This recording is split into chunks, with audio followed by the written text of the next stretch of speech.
Hi, my name's Carl Richter. I was a designer on Echo for 1 year and on Pronounce This for 3 years. So in that time, I've designed about 15 robots that got built and another 20 or 30 that didn't get built.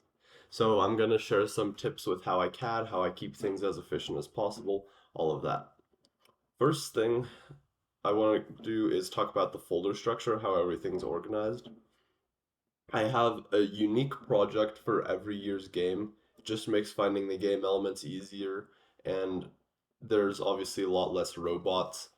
And that also gives me the opportunity, although it's a little bit annoying, to redo the parts library every year and optimize what I need, what I think I don't need. You'll notice that there's not all of the parts available in the parts library. There's none of the steel parts, there's no gussets, and there's not any of the advanced gears like warm gears, that kind of stuff.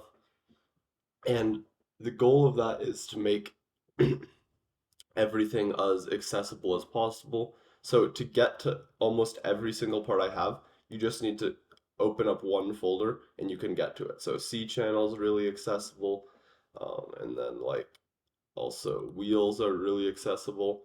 And then the other thing I do to keep efficiency up is at the start of the season I make wheel assemblies, and pretty much what this is a gear attached to a wheel, and I do this for every single gear and wheel combination I think I would need throughout the season, and sometimes I end up adding a few, but what I have here is pretty much what you'll need. I don't think you'd need any other ones unless you're doing something really wacky.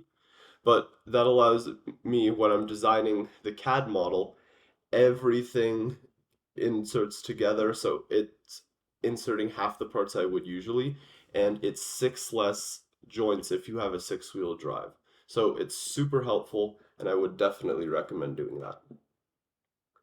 Next thing I want to talk about is our robot versioning. We have uh, a pretty unique versioning system. I'm not too sure what all of the teams do, but I haven't seen something like this before, and this is also talked about more in our notebook, so I would recommend looking at that if you're interested.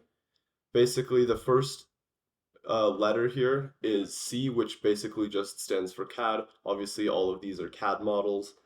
We have the first number, which represents major iterations or major changes to the robot design, and the second number or the last number is representative of or minor changes, but still maybe ones that facilitated starting a new CAD, even if you kept with the same design.